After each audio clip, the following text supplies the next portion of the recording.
नमस्कार, मेरा नाम है बिलाल और मैं आप सभी का स्वागत करता हूं डाउटनेट पर। मैं आशा करता हूं कि आप सभी बच्चे अपने घरों में एकदम सुरक्षित हैं, एकदम स्वस्थ हैं और एकदम तंदुरुस्त भी हैं। और क्या कर रहे हैं? और आप सभी बच्चे हमारी आज की इस इंटरेस्टिंग, इंपॉर्टेंट, बहुत ही ज्यादा ज्ञानवर्धक और सुपर फैंटास्टिक क्लास का इंतजार कर रहे हैं।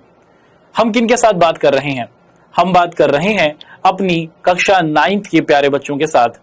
हमारा सब्जेक्ट है सामाजिक अध्ययन और इस सामाजिक अध्ययन विषय में आप और मैं कंटिन्यू कर रहे हैं एक बहुत ही इंपॉर्टेंट चैप्टर। और हमारे इस चैप्टर का नाम क्या है? हमारे इस अध्याय का नाम है चुनावी राजनीति। क्या है बच्चों?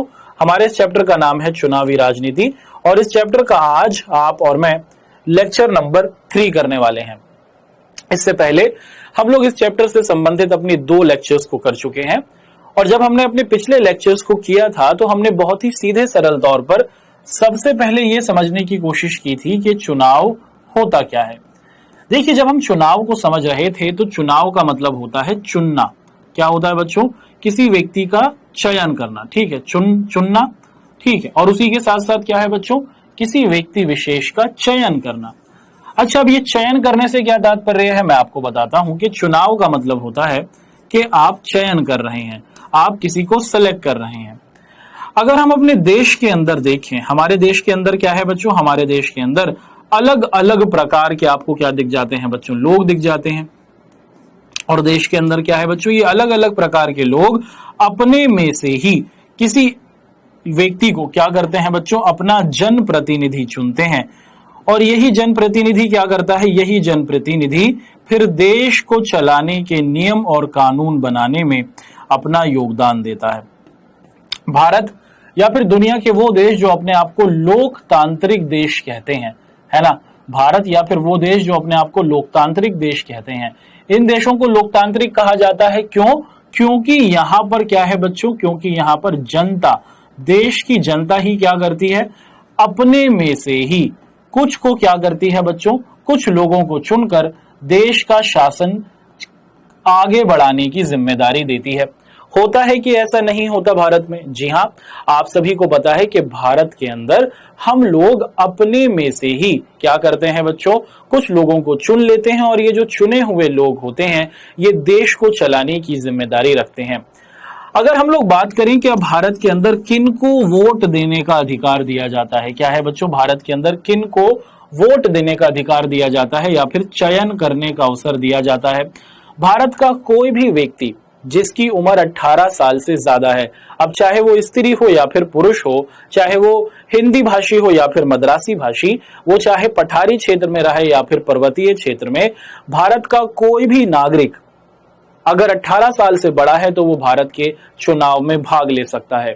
और भारत के चुनाव में भाग लेने से तात्पर्य है कि वो अपने क्षेत्र का नेता चुन सकता है, वो अपने क्षेत्र का विधायक, सांसद और निगम पार्षद चुन सकता है। अपनी पिछली क्लास के अंदर हमने देखा था कि हमारा प्यारा भारत देश कैसा है बच्चों? एक लोकतांत्रिक देश है। लोकतांत्रिक देश से तात्पर्य है कि भारत के अंदर जनता ही अपने में से कुछ लोगों को चुनकर क्या करती है बच्चों? देश के शासन के लिए भेजती है। क्या सिर्फ इसी वजह से हम भारत को एक लोकतांत्रिक देश कह रहे हैं? नहीं। देखिए, भारत के अंदर लोगों को क्या दिया जाता है? वास्तविकता में चयन का अवसर दिया जाता है। अब आप जरा चीन का एग्जाम्पल देखिए। हमारे आसपास हमारा पड़ोसी देश है चीन। चीन के अंदर क्या है? जब से चीन स्वतंत्र हुआ है, जब से चीन का गठन हुआ है, तो आप क्या देखते हैं कि चीन के अंदर एक ही राजनीतिक पार्टी है और उसी राजनीतिक पार्टी के लोग बार बार चुनाव में खड़े होते हैं। जी हां, चीन के अंदर भी चुनाव होते हैं, एक ही राजनीतिक पार्टी है, उसी पार्टी के लोग बार बार चुनाव में खड़े होते हैं, जनता उन्हीं लोगों को चुन लेती है, उनके पास असली चयन का अवसर नहीं होता। कोई दूसरी राजनीतिक पार्टी है ही नहीं, देश का शासन चलाने का अवसर सिर्फ उन्हीं कम्युनिस्ट पार्टी के लोगों के पास होता है। क्या आप इसे एक लोकतांत्रिक चुनाव कह सकते हैं? आपको पता है कि इसको हम लोग एक लोकतांत्रिक चुनाव नहीं कह सकते। ये पूर्णतः कैसा है? ये पूर्णतः अलोकतांत्रिक चुनाव है। आप और मैं अपनी पिछली क्लास में इस बात को भी डिस्कस कर चुके थे कि जब भी हम लोग लोकतांत्रिक चुनाव की बात करते हैं तो लोकतांत्रिक चुनाव में सबसे पहली विशेषता क्या होती है? सबसे पहली विशेषता ये होती है कि ये चुनाव कैसे होते हैं? ये चुनाव स्वतंत्र होते हैं। क्या होते हैं बच्चों? स्वतंत्र होते हैं। किसी प्रकार का कोई जोर जबरदस्ती वोट दिलवाने के लिए नहीं किया जाता। मान लीजिए मैं 18 साल से बड़ा हूं या फिर 18 साल का हूं, क्या कोई व्यक्ति मुझे कह सकता है कि तुम उसी व्यक्ति को वोट दो, इसी व्यक्ति को हम सबको नेता बनाना है? नहीं, आपको कोई विवश नहीं कर सकता। आप पूर्णतः स्वतंत्र हैं अपने नेता को चुनने के लिए, अपने जनप्रतिनिधि को चुनने के लिए। इसी के साथ हमने एक और महत्वपूर्ण विशेषता जानी थी लोकतांत्रिक व्यवस्था के संदर्भ में, लोकतांत्रिक चुनाव के संदर्भ में, और वो क्या थी कि निष्पक्ष। क्या होते हैं बच्चों? निष्पक्ष। निष्पक्ष का मतलब क्या होता है कि लोकतांत्रिक देशों में, भारत की अगर बात की जाए, दुनिया के और अच्छे लोकतांत्रिक देशों की बात की जाए तो आप देखते हैं यहां पर जो चुनाव होते हैं, अलग अलग राजनीतिक पार्टियां हैं, जनता के पास अवसर होता है, वो किसी भी राजनीतिक पार्टी के जनप्रतिनिधि को चुन सकती है और उनको पूरी स्वतंत्रता दी जाती है। दूसरी चीज, चुनाव में किसी भी प्रकार की धोखाधड़ी नहीं की जाती। किसी एक व्यक्ति को जिताने के लिए या फिर किसी एक राजनीतिक पार्टी को जिताने के लिए कोई ज्यादा चालाकी नहीं चली जाती। पूर्णतः निष्पक्ष, नियम सभी के लिए बराबर होते हैं। सभी को क्या करना होता है? उन नियमों को पालन करना होता है। अब देश के अंदर ये जो चुनाव कराने की जिम्मेदारी है, ये किसकी है? प्रश्न ये भी उठ सकता है। आप सभी को पता है कि जैसे आपके बोर्ड के एग्जाम होते हैं, जैसे आपकी पढ़ाई संबंधी जिम्मेदारी होती है, अगर हम राज्यों के संदर्भ में देखें तो हर राज्य के अंदर एक विभाग होता है जिसे हम लोग कहते हैं शिक्षा विभाग या फिर कहते हैं एजुकेशन डिपार्टमेंट। जैसे अगर आप महाराष्ट्र में हैं तो आपका महाराष्ट्र बोर्ड होगा, पंजाब में है तो पंजाब बोर्ड, बिहार में है तो बिहार बोर्ड, हरियाणा में है तो हरियाणा बोर्ड। ये बोर्ड आखिर करते क्या हैं? आप कहेंगे कि सर ये तो कितना आसान सवाल है। ये सभी बोर्ड ध्यान रखते हैं कि पेपर कब कराने हैं। पेपर कराने की जिम्मेदारी इन बोर्ड की होती है और ये बोर्ड भी क्या करता है बच्चों? ये बोर्ड भी पेपर बिल्कुल स्वतंत्र कराता है कि किसी तरीके की कोई नकल नहीं चलेगी और निष्पक्ष।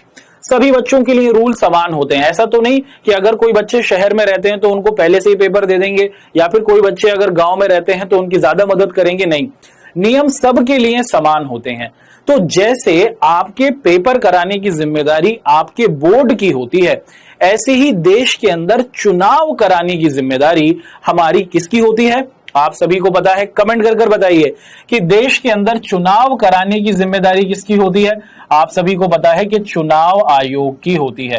देश के अंदर आपका कोई भी चुनाव हो, चाहे वो लोकसभा का चुनाव हो, चाहे वो आपका विधानसभा का चुनाव हो, चाहे नगर पालिका का चुनाव हो या फिर आपका पंचायत का चुनाव हो, आपका मुख्य तौर पर चुनाव आयोग ही इन सभी चुनावों को कराता है। चुनाव आयोग इस प्रकार की पूरी कोशिश करता है कि पूर्णतः हर चीज बिल्कुल कैसी हो? निष्पक्ष हो, किसी भी व्यक्ति को, किसी भी राजनीतिक दल को फायदा नहीं मिले। और चुनाव आयोग क्या करता है बच्चों? जब भी इलेक्शन कराता है, जितने भी लोग खड़े होते हैं, मान लीजिए 5 लोग खड़े हुए, 1 2 3 4 5, और इसमें से नंबर 2 जीत गया, तो नंबर 1, नंबर 3, नंबर 4, नंबर 5 क्या ये कहता है कि हमारे साथ धोखा हुआ? नहीं, क्योंकि इनको पता है कि चुनाव की प्रक्रिया बिल्कुल सच्ची थी। ये हारे हुए लोग भी रिजल्ट का पूरा स्वागत करते हैं। तो ये भारतीय लोकतंत्र की, भारतीय चुनावी प्रक्रिया का एक बहुत ही बड़ा स्वरूप आपके सामने रखा गया। भारत के अंदर जब भी हम लोग चुनाव की बात करते हैं या फिर चुनाव के आ जाने की बात करते हैं तो भारत जैसे देश में चुनाव को एक उत्सव के तरीके से, एक त्योहार के तरीके से देखा जाता है। भारत के अंदर जब विधानसभा के चुनाव राज्यों में होते हैं, देश के अंदर लोकसभा के चुनाव होते हैं, तो गली चौपालों में, चाय की दुकानों पर, घर विशेष के अंदर आपको पता है हर तरफ चुनाव ही की बातें होती हैं। आप न्यूज खोलते हैं तो वहां पर भी चुनाव की ही जानकारी, अखबार पढ़ते हैं तो वहां पर भी चुनाव की ही जानकारी आपको मिलती है। घरों के अंदर भी डिस्कशन होता है कि किस व्यक्ति ने पिछले साल अच्छा काम किया था, क्या इसको दोबारा जिताना चाहिए या फिर किसी नए व्यक्ति को अवसर देना चाहिए। तो आपने देखा कि भारत जैसे देश के अंदर जनता चुनावों में बढ़ चढ़कर हिस्सा लेती है। भारत के अंदर चुनाव आखिर कराए कितने समय के अंतराल पर जाते हैं? आप सभी को पता है कि भारत देश के अंदर चुनाव कराने की जो प्रक्रिया है वो हर 5 साल बाद होती है। 5 साल के बाद लोकसभा के, हर 5 साल के बाद विधानसभा के, हर 5 साल के बाद नगर पालिका के और हर 5 साल के बाद आपके पंचायत के इलेक्शन कराए जाते हैं। अगर हम लोग इस बात को बहुत ही आसानी के साथ समझने की कोशिश करें कि 5 साल बाद ही क्यों कराए जाते हैं, एक ही बार करा लीजिए और उसी व्यक्ति को क्या कर लीजिए, नेता मान लीजिए। बार बार चुनाव कराकर खर्चा क्यों किया जाता है? इसके पीछे कारण यह है कि सभी को सत्ता में आने का मौका मिले, देश को चलाने की जिम्मेदारी सबको मिले, सब देश के शासन में शामिल हो सकें। मान लीजिए कि किसी व्यक्ति ने क्या करा, चुनाव जीतने के लिए क्या करते हैं, आप सभी को पता है, चुनाव जीतने के लिए जो आपके जनप्रतिनिधि होते हैं या फिर नेता लोग होते हैं, ये वादे करते हैं। आप मुझे वोट दीजिए, मैं आपके घर में बिजली लगाऊंगा। आप मुझे वोट दीजिए, मैं आपको फ्री में वाईफाई दूंगा। हाँ, अगर आप मुझे वोट देंगे तो मैं आपको वाईफाई भी दूंगा और उसी के साथ साथ लैपटॉप भी दूंगा। तो अलग अलग राजनीतिक दल के लोग अलग अलग प्रकार के वादे करते हैं और जनता को जिसकी बातें अच्छी लगती हैं, जिसके वादे अच्छे लगते हैं, उसी व्यक्ति को सबसे ज्यादा वोट मिलते हैं और जिसे सबसे ज्यादा वोट मिलते हैं, आप सभी को पता है कि वो व्यक्ति जीत जाता है। अब सवाल ये खड़ा हुआ कि जो भी व्यक्ति जीता, उसने जो भी वादे किए, अगर वो उन वादों को पूरा नहीं करता, उसको अपने वादे पूरे करने के लिए कितना समय मिलता है? 5 साल। उसको 5 साल दिए जाते हैं कि भैया आपने जो भी बातें करी हैं उनको पूरा कीजिए, उन वादों को पूरा कीजिए। मान लीजिए वो व्यक्ति उन वादों को पूरा नहीं करता, जनता की अपेक्षाओं पर खरा नहीं उतरता, तो क्या जनता उसे दोबारा चुनेगी? नहीं। पुनः चुनाव कराने की वजह यही है कि अगर गलत व्यक्ति चुन लिया गया है तो उसे हटाया जा सकता है और एक योग्य व्यक्ति को वहां पर बिठाया जा सकता है। तो अब तक हमने अपनी एग्जाम के संदर्भ में इन सभी महत्वपूर्ण बिंदुओं को आप सभी के साथ डिस्कस किया।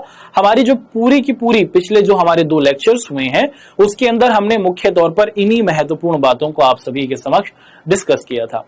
अब चलते हैं आगे और यहां पर डिस्कशन करते हैं कुछ और इंपॉर्टेंट टॉपिक्स के बारे में। एक एक कर इन बिंदुओं को आप और मैं समझने की कोशिश करते हैं। अगर आप सबसे पहले देखें कि आज की क्लास में आप और मैं क्या अध्ययन करेंगे, हमारी आज की क्लास में हम लोग सबसे पहले भारत की चुनावी प्रणाली, हाँ हम इसी का अध्ययन कर रहे थे। हमने अध्ययन किया था मतदाता सूची के बारे में और भी इसके संबंधित बहुत से बिंदुओं को हम पढ़ चुके हैं। और हम लोग अपने आज ही की क्लास में क्या करेंगे बच्चों? चुनाव आयोग, ये है क्या? चुनाव आयोग किस तरीके से काम करता है, चुनाव आयोग किस किस प्रतिरूप में काम करता है, उसकी क्या क्या जिम्मेदारियां हैं, क्या क्या शक्तियां हैं, इन्हीं बिंदुओं को हम लोग आज की क्लास में आप सभी के समक्ष डिस्कस करेंगे।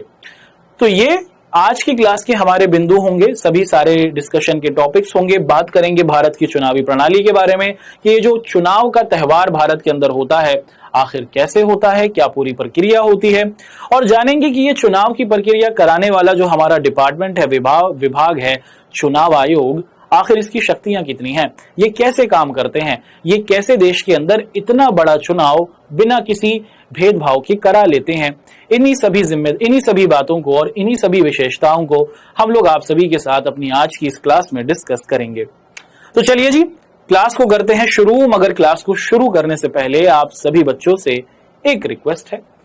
रिक्वेस्ट ये है कि आप सभी बच्चों के पास कॉपी पेंसिल जरूर होनी चाहिए। जो भी इंपॉर्टेंट बातें आप और मैं अपनी आज की क्लास में डिस्कस करें, आप सभी बच्चे उनको नोट डाउन करते रहें। अपने सामने किसी भी प्रकार का कोई भी कंफ्यूजन, कोई भी डाउट नहीं आने दें। हमारी सारी की सारी ये क्लास बिल्कुल सीधे सरल तौर पर आप सभी के सामने रखी जाएगी। पूरा फोकस क्लास में रखिए, ध्यान से सुनिए, इंपॉर्टेंट बातें मैं आपको बताता चलूंगा। चलिए जी शुरू करते हैं आज की अपनी क्लास। और हमारी आज की क्लास का सबसे पहला टॉपिक आपको दिख रहा है भारत की चुनावी प्रणाली। क्या है बच्चों? भारत की चुनावी प्रणाली, यानी कि भारत के अंदर चुनाव किस प्रतिरूप में किए जाते हैं, किस रूप में इन चुनावों को कराया जाता है। अगर आप देखें बच्चों, भारत के अंदर जब भी चुनाव होता है तो आपने सबसे पहले क्या देखा था? एक होता है मतदाता सूची। हम डिस्कशन कर चुके थे अपनी पिछली क्लास में। मतदाता सूची का मतलब क्या है कि भारत के अंदर निर्वाचन क्षेत्र है, याद है डिस्कशन किया था पिछली क्लास में, यानी कि पूरे के पूरे हमारे भारत को जनसंख्या के हिसाब से अलग अलग भागों में बांट दिया गया है और इन अलग अलग भागों में जो लोग रहते हैं उनकी लिस्ट निकाली जाती है। चुनाव आयोग एक लिस्ट निकालता है, इसी को क्या कहा जाता है, इसी को आप लोग कहते हैं मतदाता सूची। यानी कि मान लीजिए अगर आप लोग रहते हैं गोरखपुर में, मान लीजिए, चलिए मैं अपना एग्जांपल आपको देता हूं। मान लीजिए मैं दिल्ली में रहता हूं और दिल्ली तो बहुत बड़ी है। अब दिल्ली को भी इन्होंने क्या करा है, अलग अलग भागों में बांटा है। दिल्ली में मैं रहता हूं मान लो चांदनी चौक में, है ना। अब चांदनी चौक में भी तो बहुत सारे लोग हैं, तो जो लोग दिल्ली के चांदनी चौक में रहेंगे उनकी मतदाता सूची बनाई जाती है। चुनाव आयोग उन सभी की सूची देगा और इस सूची के अंदर आपको उन सभी के चांदनी चौक इलाके के सभी लोगों के नाम, उनका फोटो, उनकी आयु और उनका क्या होगा, सभी जानकारी, घर का पता लिखा होगा। इस मतदाता सूची के द्वारा चुनाव आयोग क्या करता है, पहले से चुनाव आने से पहले ये सूची जारी करता है ताकि हम लोग ये देख सकें कि इस क्षेत्र में चुनाव में भाग लेने वाले लोग कितने हैं। ये तो आपने किसके बारे में जानकारी समझी, ये तो आपने जाना मतदाता सूची के बारे में, जिसे हम लोग वोटर लिस्ट भी कहते हैं।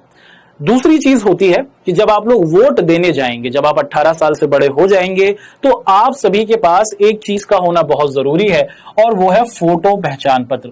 जब आपका नाम मतदाता सूची में, यानी कि आपका नाम जब आपकी क्षेत्र की मतदाता सूची में तैयार हो जाता है ना, जब आपका नाम चला जाता है, तो क्या होता है बच्चों, हर मतदाता को वोटर पहचान पत्र बनवाना होता है।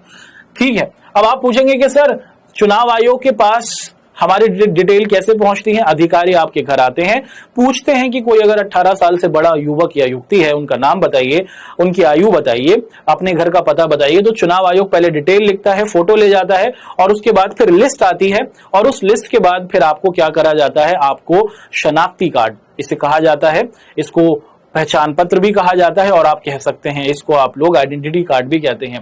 ठीक है। क्या होता है बच्चों, यदि वोटर आई कार्ड नहीं है तो कोई और पहचान पत्र भी दिखा सकते हैं। जैसे अगर मान लीजिए आपके पास पहचान पत्र नहीं है तो आप लोग क्या दिखा सकते हैं, ड्राइविंग लाइसेंस दिखा सकते हैं, आधार कार्ड दिखा सकते हैं, राशन कार्ड दिखा सकते हैं, पैन कार्ड दिखा सकते हैं और इनके तहत क्या कर सकते हैं, आप वोट डालने जा सकते हैं।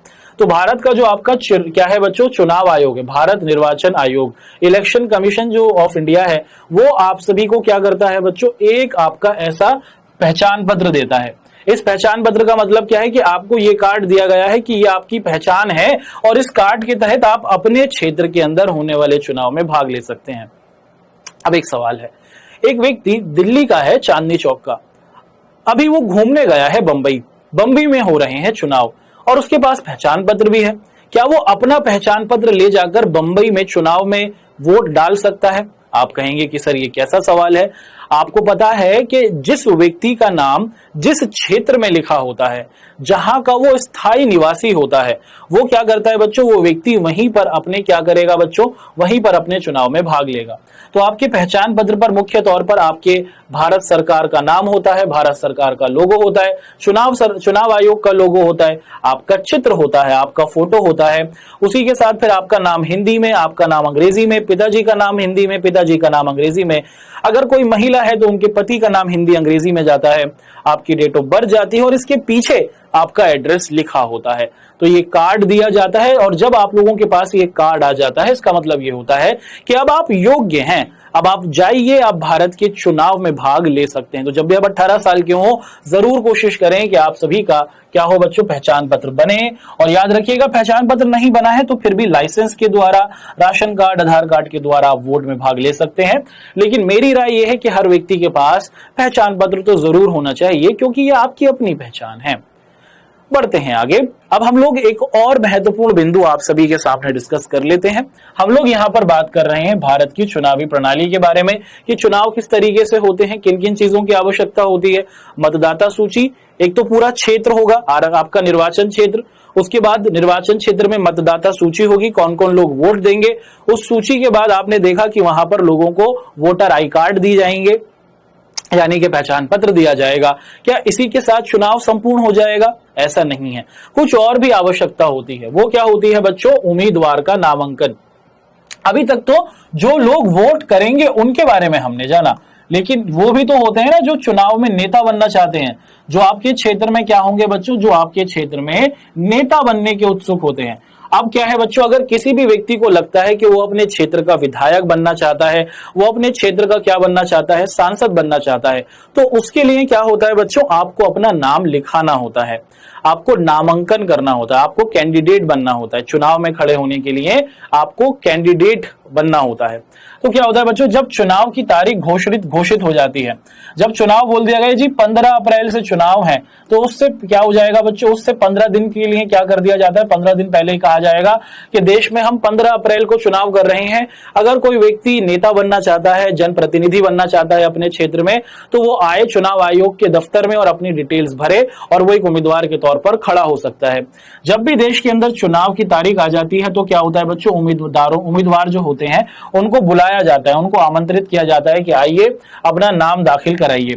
जब किसी उम्मीदवार को किसी राजनीतिक पार्टी द्वारा चुना जाता है, भारत के अंदर क्या होता है बच्चों, आपके पास अलग अलग राजनीतिक पार्टियां हैं, बीजेपी, आपके पास कांग्रेस है, आपके पास समाजवादी पार्टी है, आपके पास बहुजन समाजवादी पार्टी है, आपके पास शिवसेना है। भारत में अलग अलग राजनीतिक पार्टियां हैं। तो ये राजनीतिक पार्टियां पहले से ही अपने साथियों को छाटे हुए होती हैं कि ये व्यक्ति हमारा दिल्ली से लड़ेगा, ये व्यक्ति पंजाब से लड़ेगा, ये व्यक्ति हरियाणा के इस क्षेत्र से लड़ेगा। तो अलग अलग राजनीतिक पार्टियों ने अपने अलग अलग लोगों को चुन रखा होता है और जब चुनाव की तारीख आ जाती है तो फिर ये चुनाव की तारीख के अपने जो साथी इन्होंने चुन रखे होते हैं, उन लोगों को क्या करते हैं बच्चों, उन लोगों को वो नामांकन कराते हैं उनका। और इसे हम लोग क्या कहते हैं बच्चों, इसे आम बोलचाल की भाषा में हम लोग टिकट कहते हैं। टिकट मिलना आपने सुना होगा ना कि इस व्यक्ति को टिकट मिल गया, उस व्यक्ति को टिकट मिल गया। भाई ये टिकट वो वाला टिकट नहीं होता है जिसके द्वारा आप यात्रा करते हैं। यहां पर टिकट का मतलब होता है कि मान लीजिए एक व्यक्ति है, उसको बीजेपी ने कहा कि आप बिहार के भागलपुर से चुनाव लड़ सकते हैं। इसका मतलब क्या हुआ, बीजेपी का वो क्या हुआ, व्यक्ति हुआ, उसे बीजेपी ने टिकट दे दिया। टिकट का मतलब क्या है, आज्ञा दे दी कि ये हमारा व्यक्ति है, हमारी पार्टी से ये चुनाव में खड़ा हो रहा है। अच्छा, लोग पार्टियों के साथ क्यों खड़े होते हैं, क्योंकि जब आप किसी पार्टी के साथ खड़े होते हैं तो आपके पास ज्यादा अवसर होते हैं कि आप जीत सकते हैं। हाँ, आप अकेले भी खड़े हो सकते हैं, आप किसी भी राजनीतिक पार्टी के साथ ही ना बने, आप अकेले ही चुनाव आयोग में जाएं, चुनाव आयोग के पास कहें कि इलेक्शन हो रहे हैं, मैं खड़ा होना चाहता हूं चुनाव में। आप जाएंगे, थोड़ी सी फीस लगती है, वो फीस देंगे, चुनाव आयोग आपका नाम उस लिस्ट में लिख देगा और जब चुनाव होगा तो आपका नाम वहां पर आपको दिख सकता है ना। फिर आपने क्या देखा बच्चों, नामांकन फाइल करते समय जब आप नामांकन यानी कि जब अपना नाम लिखाते हैं, उम्मीदवार को क्या करना होता है, कुछ जानकारी देनी होती है। क्या जानकारी देनी होती है, कितनी संपत्ति है, क्या कोई क्रिमिनल रिकॉर्ड है, क्या कोई आपराधिक आपकी प्रवृत्ति रही है, वो सारी जानकारी देनी होती है कि कितनी संपत्ति है। अपनी शिक्षा का ब्यौरा भी देना होता है कि आप कितने पढ़े लिखे हैं, और एक जमानत राशि भी देनी होती है। जमानत राशि का मतलब क्या है कि कुछ सिक्योरिटी के पैसा भी आपको देना होता है। ज्यादा नहीं होता है ये सिक्योरिटी का पैसा, ठीक है, चुनाव आयोग थोड़ा बहुत पैसा सिक्योरिटी का भी आपके साथ रखता है। तो जब नेताजी को क्या मिल जाता है, अवसर मिल जाता है वोट देने का, तो जब कोई उम्मीदवार को अवसर मिल जाता है वोट में पक्के तौर पर नेता बनने का, तो फिर वो क्या करता है, चुनाव आयोग के पास जाता है और चुनाव आयोग उनसे कुछ जानकारियां लेता है सरकारी कागज पर, और उसी के साथ साथ उनसे कुछ जमानत की राशि भी मांगी जाती है। अच्छा, क्या है बच्चों, उम्मीदवार द्वारा दी गई जानकारियां क्या होती है, निम्नलिखित होती हैं। क्या क्या जानकारी मांगी जाती है एक व्यक्ति से, जो व्यक्ति चुनाव में खड़ा हो रहा होता है, उससे देश का चुनाव आयोग किन किन प्रकार की जानकारियों की प्राप्ति करता है, चलिए देखते हैं। उम्मीदवार के खिलाफ कोई लंबित आपराधिक केस तो नहीं है, कहीं ऐसा तो नहीं कि ये व्यक्ति क्रिमिनल हो, तो आपका चुनाव आयोग ये चेक करता है कि क्या कोई क्रिमिनल केस है। अगर क्रिमिनल केस है तो उसकी पूरी जानकारी आपको देनी होती है, ताकि लोगों को पता हो कि आपका ये जो होने वाला नेता है इसकी छवि कैसी है। तो अगर किसी व्यक्ति के पूरे कैरेक्टर को देखा जाता है और ये देखा जाता है कि ये जो व्यक्ति है इसके खिलाफ कोई लंबित क्या है बच्चों, चलता हुआ आपराधिक केस तो नहीं है, ये देखा जाता है। उम्मीदवार और उसके परिवार के सदस्यों की संपत्ति देखी जाती है। ऐसा हो जाता है ना कि अगर कोई व्यक्ति जीत जाए, ये नेता बन जाए, फिर ये क्या कर सकता है, फिर तो ये भ्रष्टाचार कर मान लो इसने चुनाव से पहले इसके पास 50 रुपए थे बस, लेकिन 5 साल बाद आप देख रहे हैं भैया 500 करोड़ हो गए, तो ये तो बहुत ज्यादा हो गए। कैसे हो गए, इसका मतलब इसने कुछ ना कुछ धोखाधड़ी करी है। तो क्या होगा बच्चों, हम क्या कर लेते हैं, हम अपने उम्मीदवारों से पहले ही उनकी पूरी संपत्ति पूछ लेते हैं, उस व्यक्ति की भी जो नेता बनना चाहता है और उसके पूरे परिवार की, पत्नी की, बच्चों की, कि बताइए कितनी पैसा आपके पास है, कितनी संपत्ति है, कैश, आपकी प्रॉपर्टी, ज्वेलरी, हर प्रकार, गाड़ी, हर प्रकार की जानकारी ली जाती है। पता किया जाता है कि कितना आपके पास पूरी की पूरी संपत्ति है आपकी और आपके परिवार की, वो पूरी की पूरी ली जाती है। उम्मीदवार की शैक्षिक योग्यता, कितने पढ़े लिखे हैं आप, ये जानकारी भी पूछी जाती है और उसी के तहत क्या होता है बच्चों, उम्मीदवारों का चयन आप देखते हैं कि होता है। अच्छा, तो चुनाव की प्रक्रिया में कुछ ये प्रतिरूप आपको दिख रहे हैं, कुछ इस तरीके से आप देख पा रहे हैं कि बातें होती हैं। अगर हम लोग आगे चलें तो यहाँ पर क्या देखते हैं बच्चों, अब आपने क्या देखा, अब आपने देख लिया कि अलग अलग राजनीतिक पार्टियों ने अपने उम्मीदवारों को चुन लिया है ना, अलग अलग उम्मीदवार खड़े हो गए है ना, अलग अलग लोग खड़े हो गए। बीजेपी ने अलग व्यक्ति को खड़ा कराया, समाजवादी पार्टी ने अलग व्यक्ति को खड़ा कराया, कांग्रेस ने अलग व्यक्ति को खड़ा कराया। अब ये लोग खड़े तो हो गए, लेकिन ये जनता से वादे तो करते हैं। हाँ, ये जनता को अपनी तरफ लुभाने की कोशिश करते हैं। जितने भी नेता लोग बनना चाहते हैं, जितने भी उम्मीदवार होते हैं, ये जो नेता बनना चाहते हैं, ये क्या करते हैं, ये अपने लोगों को लुभाने की कोशिश करते हैं। जिस क्षेत्र में चुनाव है वहां पर अलग अलग प्रकार से चुनाव प्रचार करते हैं, इलेक्शन कैंपेन करते हैं। कैसे करते हैं चलिए देखते हैं। जो भी पार्टी या फिर जो उम्मीदवार होता है वो अपने कार्यक्रम और नीतियों के बारे में बताता है। ये बताता है कि आप मुझे क्यों चुने, मैं एक अच्छा नेता क्यों हो सकता हूं, ये बात बताने की कोशिश की जाती है चुनाव प्रचार में कि इतने सारे लोग खड़े हैं, आप मुझे ही वोट क्यों दें, क्योंकि मैं ज्यादा पढ़ा लिखा हूं, है ना, मैं शिक्षित हूं, मैं थोड़ा अच्छी नीतियां बना सकता हूं, मैं देश को अच्छे तरीके से चला सकता हूं। तो क्या है बच्चों, चुनाव प्रचार करने की कोशिश की जाती है। उसी के साथ आप क्या देखते हैं बच्चों, आप देख सकते हैं आपके प्रधानमंत्री जी अपने चुनाव की प्रचार की प्रक्रिया कर रहे हैं। ये लोगों से वोट मांग रहे हैं, है ना, और कह रहे हैं कि आप मुझे वोट दो। जो और साथी लोग खड़े हैं वो ज्यादा अच्छे नहीं है, मैं ज्यादा योग्य हूं शासन करने के लिए। और क्या होता है बच्चों, जो आपकी राजनीतिक पार्टियां होती हैं वो चुनाव प्रचार करने के लिए अलग अलग प्रतिरूप करती हैं, अलग अलग तरीके से रैलियां निकाली जाती हैं। नेताजी आ जाते हैं और सभी लोग फिर उनको देखते हैं, भाषण होता है। और आप क्या होता है, नुक्कड़ नाटक किए जाते हैं, मोहल्ला सभाएं होती हैं, बहुत सारे लोग होते हैं, बैठे होते हैं, नेताजी आके भाषण देते हैं और लोगों को अपने वादे बताते हैं। इसी के साथ साथ होर्डिंग्स लगाए जाते हैं, बड़े बड़े क्या करे जाते हैं, इश्तेहार लगाए जाते हैं, बैनर लगाए जाते हैं, पोस्टर लगाए जाते हैं कि जी राजू जी को नेता क्यों बनाएं, क्योंकि राजू जी बहुत सारा क्या करने वाले हैं, बहुत सारे वादे पूरे करेंगे। तो व्यक्तियों के नाम, उनके चुनाव चिन्ह, चुनाव की तारीख और उनका नंबर बताया जाता है कि इस नंबर पर इनका नाम होगा, आपको जरूर वोट देना है। तो जनता को अपनी ओर आकर्षित करने के लिए ये उम्मीदवार अलग अलग प्रकार की तरकीबें चलते हैं, ये वादे करते हैं, रैलियां करते हैं, मोहल्ला सभाएं करते हैं और उसी के साथ पोस्टर बैनर में अपना क्या करते हैं बच्चों, चीजों पर अपना समय लगाते हैं। क्या कोई और भी चीजें होती हैं? जी हाँ, बहुत सी और चीजें भी होती हैं जिनको हम लोग समझते हैं। भारत की चुनाव प्रणाली में क्या होता है बच्चों, चुनाव प्रचार करने के दौरान इन कार्यक्रमों पर प्रतिबंध होता है। जब आप चुनाव जीतने के लिए, जब आप नेता बनने के लिए चुनाव प्रचार कर रहे होते हैं तो कुछ कार्यों पर प्रतिबंध होता है। ठीक है, क्या आप अपने वोटर को, आप अपने क्षेत्र के अंदर जो लोग वोट डाल रहे हैं उनको पैसा नहीं दे सकते। आप ये नहीं कह सकते कि मैं सबको अभी 5,000 रुपए देता हूं और जाओ मुझे वोट देकर आओ। आप ऐसा नहीं कह सकते। आप किसी को लालच देकर वोट नहीं डलवा सकते और उसी के साथ साथ आप किसी को डरा धमकाकर भी वोट नहीं दिला सकते। आपको पता है ना कि स्वतंत्रता होती है, जिस व्यक्ति को जो वोट देना है वो देगा। आप वोटर को डरा नहीं सकते हैं, आप वोटर को दबा नहीं सकते हैं। आप ये नहीं कह सकते कि मैं हिंदू हूं तो मुझे वोट दो सब हिंदू। आप ये नहीं कह सकते कि मैं मुस्लिम हूं तो सब मुस्लिम मुझे वोट दें। आप ये नहीं कह सकते कि आप मैं इस जाति का हूं तो मेरे जाति के भाई मुझे वोट दें। आप जाति और धर्म का नाम लेकर वोट नहीं मांग सकते हैं। ये बात भी आपको ध्यान रखनी होती है।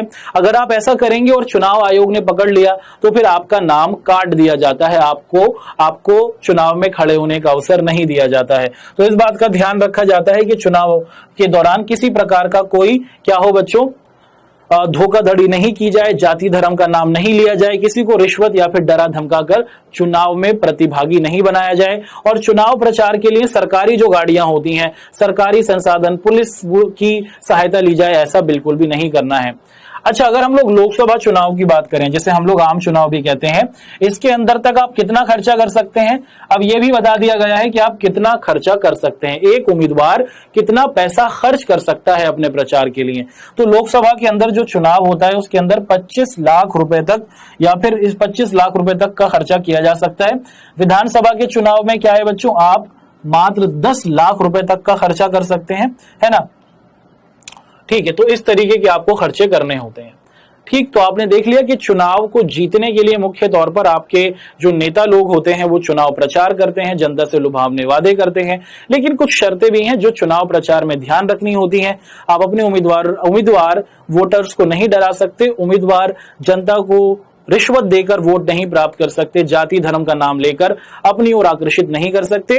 अब जब चुनाव की प्रचार की तारीख समाप्त हो जाती है, मान लीजिए 15 तारीख को चुनाव है, तो क्या कर दिया जाता है, चुनाव होने से 2 दिन पहले ही चुनाव प्रचार समाप्त कर दिया जाता है। क्या कर दिया जाता है, चुनाव प्रचार समाप्त कर दिया जाता है ना। क्या होता है, मान लीजिए जो भी आपकी इलेक्शन की डेट है उससे तकरीबन 2 से 3 दिन पहले पूरे प्रकार का प्रचार बंद कर दिया जाता है, और उस समय क्या लग जाता है, उस समय देश में या फिर उस क्षेत्र में जहां चुनाव हो रहा होता है आचार संहिता लगती है। जैसे ही चुनाव की तारीख घोषित हो जाती है ना, वैसे ही चुनाव आयोग क्या कर देता है, आचार संहिता लागू कर देता है। आचार संहिता के अनुसार निम्नलिखित गतिविधियों पर प्रतिबंध होता है। क्या क्या गतिविधियों पर प्रतिबंध होता है जब चुनाव की आचार संहिता होती है, कि चुनाव प्रचार के लिए पूजा के स्थलों का प्रयोग नहीं कर सकते। पहले क्या करता है बच्चों, जब तक आपको दिख रहा है कि चुनाव है 15 तारीख को, तो 15 तारीख से 3 दिन 2 दिन पहले तक आप प्रचार कर सकते हैं, और उसके 2 दिन बाद आप प्रचार नहीं कर पाएंगे। पूर्णतः हर प्रकार के प्रचार पर प्रतिबंध लगा देंगे। आपको जनता को परेशान नहीं करना है, आप जितना प्रचार करना चाह रहे थे आपने प्रचार कर लिया, अब चुनाव आयोग काम करेगा। अब जनता को सोचने का समय यहां पर दिया जाता है। तो चुनाव आयोग क्या कहता है कि पूर्णतः आचार लग जाता है। आचार संहिता का मतलब क्या है, ये वो आचार नहीं है जो आप खाते हैं। आचार संहिता का मतलब है मोरल कोड ऑफ कंडक्ट, यानी कि अब यहां पर सख्ती ज्यादा हो जाती है।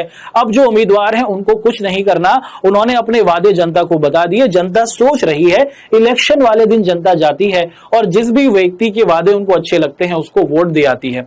ठीक है बच्चों, क्या होता है, मान लीजिए अब लोग क्या होते हैं, कुछ नेता लोग चालाकी चलते हैं। अब वो रैलियां तो कर नहीं सकते, ना ही वो पोस्टर छपवा सकते हैं, वो पूजा स्थलों पर चले जाते हैं। पूजा करने मंदिर गए, मंदिर में खड़े खड़े कह रहे हैं कि आप मुझे वोट दे देना।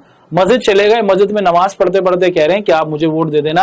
तो चुनाव आयोग ने यह भी कहा है कि आप पूजा स्थल हो, चाहे मस्जिद हो, मंदिर हो, गुरुद्वारा हो, वहां पर भी चुनाव प्रचार नहीं करेंगे। अगर चुनाव प्रचार की तारीख खत्म हो गई, आचार संहिता है, तो आप लोग वहां पर चुनाव प्रचार नहीं करेंगे। चुनाव प्रचार के लिए आप किसी सरकारी गाड़ी का या फिर किसी सरकारी विमान का अधिकारी की मदद नहीं लेंगे, और किसी भी परियोजना का शिलान्यास और क्या है बड़ी योजना की घोषणा नहीं करेंगे। अगर आप नेता हैं, इस समय आप नेता हैं और आप भी चुनाव में खड़े हो रहे हैं, तो आप कोई ऐसी बड़ी स्कीम की योजना नहीं करेंगे जिससे जनता आपकी तरफ चली जाए। तो चुनाव से पहले कीजिए, चुनाव की तारीख से पहले कीजिए। आचार संहिता लग जाने के बाद आप इसमें से कोई भी काम नहीं कर सकते। भारत का चुनाव आयोग इस बात की प्रतिबंधित रखता है। एक और चीज होती है जिसे कहा जाता है मतदान और मतगणना। मतदान और मतगणना का मतलब क्या है, मतदान और मतगणना का मतलब है कि आपने चुनाव के लिए उम्मीदवारों को देखा, चुनाव से पहले आचार संहिता लग गई, फिर चुनाव का दिन आया, जनता गई और जनता क्या करेगी, वोट दे देगी जो भी उम्मीदवार उनको पसंद था। अब क्या होता है बच्चों, भारत के अंदर वोट तो हो गए, वोटों को गिना जाता है। मतगणना का मतलब क्या है, वोट को गिनना। भारत दुनिया के उन गिने चुने देशों में से आता है जहां पर क्या होता है बच्चों, जहां पर मतदान के लिए इलेक्ट्रॉनिक वोटिंग मशीन। एक सवाल पूछा जाता है कि ईवीएम की फुल फॉर्म क्या होती है, तो यहां से आपको पता चल गया। इंपॉर्टेंट चीज मैं आपको बता रहा हूं, पूछा जाता है कि ईवीएम का मतलब क्या है, तो आपको पता चल गया, इलेक्ट्रॉनिक वोटिंग मशीन। आप देख सकते हैं कि जितने भी लोग नेता बनने के लिए खड़े होते हैं उनका नाम और उनका चुनाव चिन्ह लगा होता है। आप जाएंगे और उस पर उसके नाम के सामने वाले बटन को दबा देंगे तो फिर आपका एक वोट माना जाता है।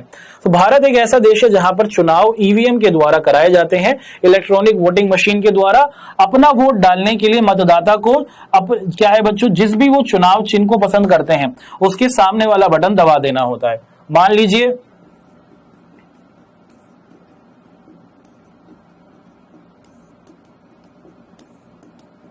पांच लोग खड़े हुए हैं, ठीक है, इनका चुनाव चिन्ह क्या है बच्चों, इनका चुनाव चिन्ह है किताब, मान लीजिए, है ना, बुक।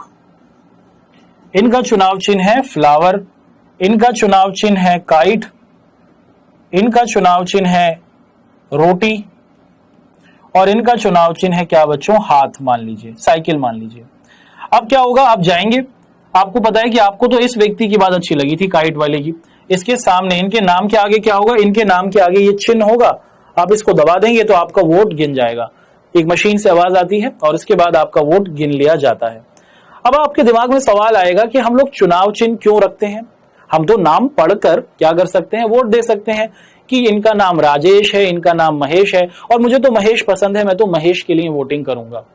भारत की आधी से ज्यादा जनसंख्या अभी भी निरक्षर है, लोगों को पढ़ना नहीं आता, लेकिन लोग चुनाव चिन्ह को देखकर समझ सकते हैं कि जी हाथ पर दबाना है कि साइकिल पर कि हाथी पर। तो लोगों के लिए, ताकि देश की सभी जनता सही तरीके से बिना किसी भय के खुद ही अपने तरीके से अपने नेता को चुन सके, चुनाव चिन्ह को रखा जाता है। तो आपने देखा कि जब चुनाव हो जाते हैं उसके बाद क्या होता है बच्चों, लोग चुनाव में भाग लेते हैं और फिर ईवीएम के बहुत सारे फायदे होते हैं। क्या होते हैं बच्चों, ईवीएम के बहुत सारे फायदे होते हैं। ईवीएम वजन में बहुत हल्के होते हैं, बहुत लाइट होते हैं ये ईवीएम। और क्या है बच्चों, किसी भी निर्वाचन क्षेत्र में जहां पर भी चुनाव हो रहा है वहां पर बहुत सारी कम मशीनों के सहायता से हम बहुत सारे क्या कर सकते हैं, इलेक्शंस करा सकते हैं। चुनाव क्या होते हैं बच्चों, अगर मशीन से कराते हैं, अगर व्यक्ति क्या करेगा, पर्ची पर डालकर वोट होते हैं तो उसमें पर्चियों को गिनने में बहुत समय लग जाता है।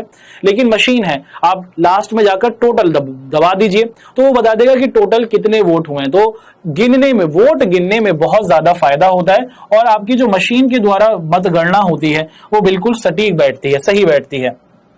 आजकल ईवीएम से पेपर ट्रेल भी छापा जा रहा है। क्या होता है बच्चों, अब जब आप वोट देने जाते हैं ना तो आपको एक पर्ची भी दी जाती है।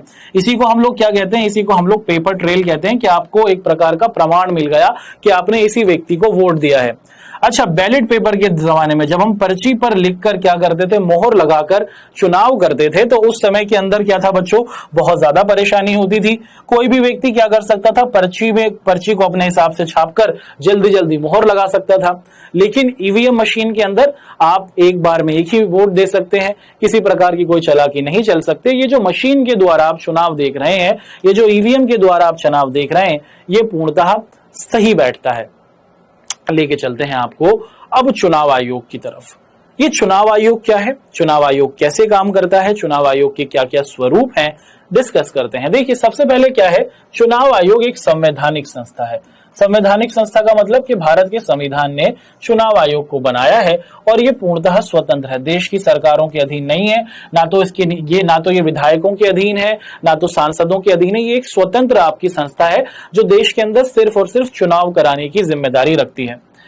एक होते हैं मुख्य चुनाव आयुक्त। क्या होते हैं बच्चों, पूरे देश के अंदर जो चुनाव कराने वाला सबसे बड़ा अधिकारी होता है उसको आप लोग मुख्य चुनाव आयुक्त कहते हैं। और ये क्या होता है, ये भारत के राष्ट्रपति द्वारा इनकी नियुक्ति की जाती है।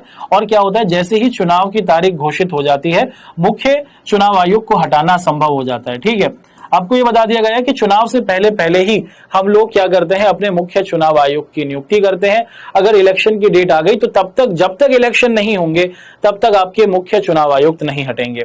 ठीक है, चुनाव की तारीख घोषित होते ही पूरा प्रशासन चुनाव आयुक्त के अधीन हो जाता है।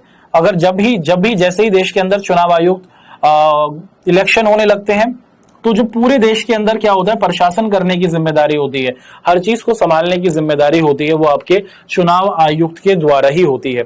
इसीलिए हम कह सकते हैं कि भारत में सही मायने में लोकतंत्र है और यहाँ पर सही तरीके से चुनाव होते हैं। तो भारत का ये जो निर्वाचन सदन है, हमारा जो क्या है बच्चों, इलेक्शन कमीशन है, चुनाव आयोग है, बिल्कुल सही तरीके से, निष्पक्ष तरीके से चुनाव कराता है, किसी पार्टी की तरफ अपनी ज्यादा झुकाव नहीं दिखाता और देश के अंदर सुचारू सजग रूप से इलेक्शन कराता है।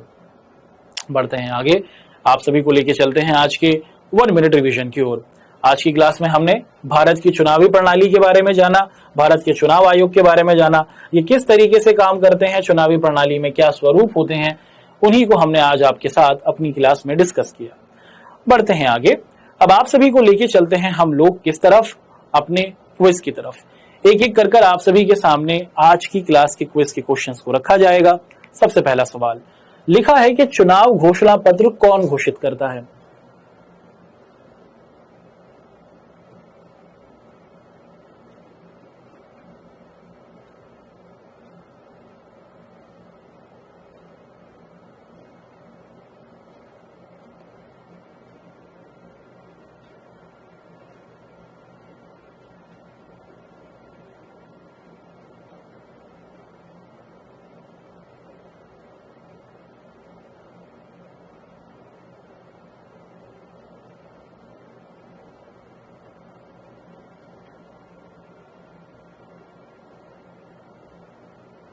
बढ़ते हैं आगे। अगला सवाल है कि चुनाव चिन्ह कौन प्रदान करता है? नीति आयोग, चुनाव आयोग, राष्ट्रपति या फिर प्रधानमंत्री?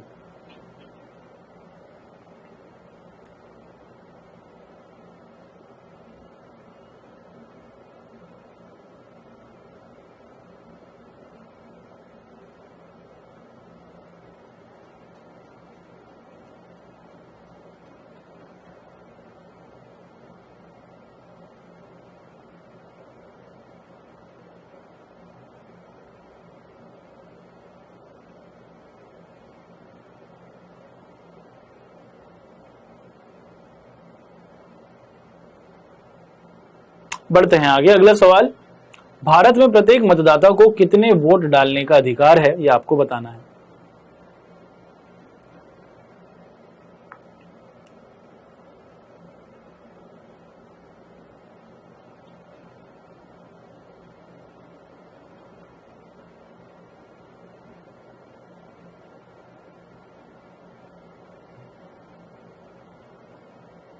चलिए जी, तो ये तो हमने आपके साथ अपनी आज की क्लास के क्विज के क्वेश्चंस किए।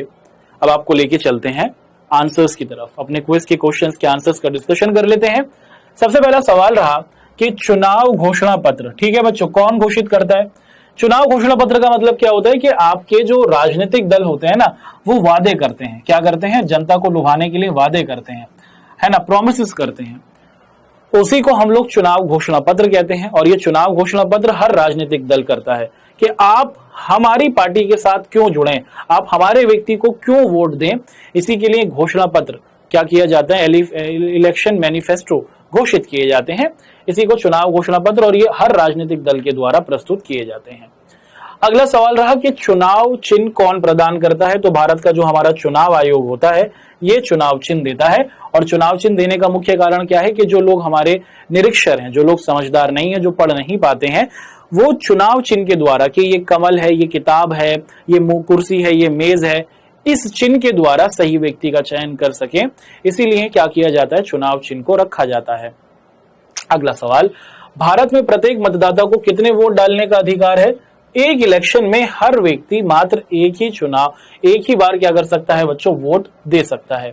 तो आपके सामने हमने अपनी आज की क्लास के क्विज के क्वेश्चंस का आंसर्स का भी डिस्कशन किया। अब आप सभी को होमवर्क की ओर लेके जा रहे हैं। आपके सामने आज की क्लास के होमवर्क के क्वेश्चंस रख दिए गए हैं। हमारा सवाल है पहला कि फोटो पहचान पत्र क्या है, ये बताइए। वोटर आईडी ही नहीं है तो क्या कौन सा पहचान पत्र आप दिखा सकते हैं इलेक्शन के लिए अगर आप वोट देने जा रहे हैं? ठीक है। उम्मीदवार का नामांकन क्या होता है? पार्टी का टिकट किसे मिलता है? नामांकन, जब कोई उम्मीदवार वोट करने के लिए जाता है तो उम्मीदवार के द्वारा कौन कौन सी जानकारी दी जाती है, ये पूछा जा रहा है। चुनाव प्रचार पर टिप्पणी कीजिए। चुनाव प्रचार के दौरान कौन कौन से कार्यों को रोक दिया जाता है, वो बताना है। आचार संहिता से आप क्या समझते हैं और ये कब लगती है? चुनाव आयोग पर टिप्पणी कीजिए। और ईवीएम मशीन क्या होती है, इसकी विशेषताओं को बताइए। तो ये सभी इंपॉर्टेंट क्वेश्चन है आपके एग्जाम के संदर्भ में। आप सभी बच्चे इन क्वेश्चंस के आंसर्स को जरूर करें। बढ़ते हैं आगे, डिस्कशन कर लेते हैं कि अपनी अगली क्लास में आप और मैं क्या पढ़ेंगे। अपनी अगली क्लास में हम लोग चुनावी राजनीति, इसी चैप्टर को कंटिन्यू करेंगे और इसी चैप्टर के अंदर इस चैप्टर के अब अभ्यास के प्रश्नों को देखेंगे। इस चैप्टर से संबंधित जितने भी क्वेश्चंस आपके पेपर में आते रहे हैं, आ चुके हैं, आने की संभावना रखते हैं, हम लोग उन क्वेश्चंस को आपके साथ अपनी आने वाली क्लास में रखेंगे। तो ये तो थी हमारी